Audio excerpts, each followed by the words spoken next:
Merci Madame la maire.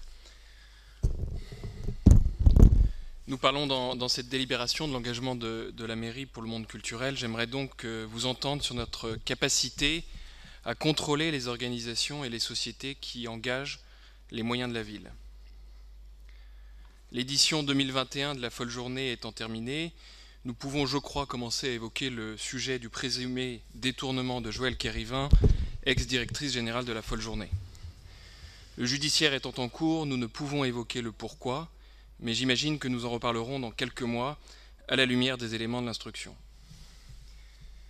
Je préfère évoquer le comment. Comment Joëlle Kérivin a pu, potentiellement, détourner 300 000 € ces 3 dernières années sans que personne ne se rende compte de rien. Pour reprendre rapidement les faits supposés, Joëlle Kérivin est suspectée d'avoir détourné plus de 240 000 € de la SEM des Folles Journées et 60 000 € ont disparu de la comptabilité de l'espace Simone de Beauvoir.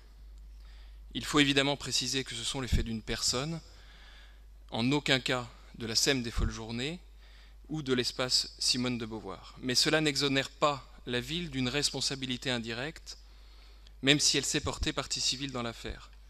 Vous avez nommé Madame Kérivin à la tête de la SEM des Folles Journées, vous avez nommé Madame Kérivin à la tête de l'espace Simone de Beauvoir, et vous avez nommé Monsieur Martineau, qui n'a pas rempli sa mission à l'époque de président du conseil d'administration de la SEM des Folles Journées. En nommant des proches à la tête d'institutions ou de projets culturels aussi emblématiques, vous aviez l'obligation de surveillance. Trouvez-vous normal qu'une SEM, qu'une société d'économie mixte aussi importante que celle qui s'occupait des Folles Journées, n'ait pas d'expert comptable depuis 3 ans? Trouvez-vous normal qu'une directrice de SEM de 7 personnes gagne le double du salaire moyen d'un patron d'une entreprise de même taille? Alors oui, il y a un commissaire aux comptes, mais ce dernier a semble-t-il failli à sa mission de contrôle, même si, évidemment, c'est l'instruction qui nous le dira. Mais au-dessus, dans une SEM, il y a l'élu. Les élus membres du conseil d'administration ont une mission, celle de vérifier que les investissements de la collectivité sont correctement fléchés. Les élus ayant failli sur le contrôle de la SEM des Folles demander le contrôle et l'audit des autres SEM de notre collectivité, et cela sur 3 points. Le salaire des directeurs généraux est-il conforme et logique aux pratiques des autres entreprises? Est-ce qu'on a l'assurance d'avoir un expert comptable dans chaque entité? Et contrôlons-nous les délais de paiement?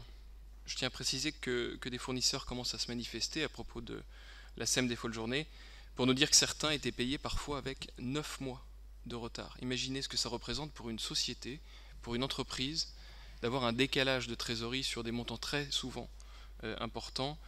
Imaginez le retard.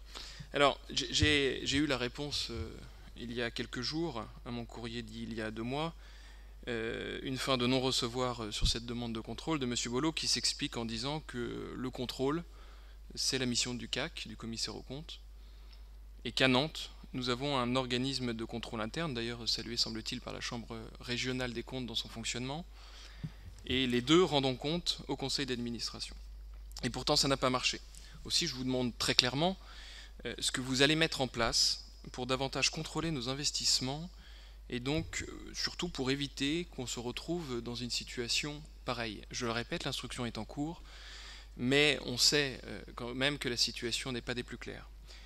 Pour terminer, je souhaite, au-delà de la situation, saluer le travail de votre adjoint Aymeric Seyssot, président du conseil d'administration, qui hérite d'une patate chaude plutôt brûlante, et de son nouveau directeur général que nous avons choisi récemment et dont j'espère évidemment la réussite dans les prochains mois pour redémarrer, préparer une très belle édition 2022 et laisser ces mauvais sujets derrière nous.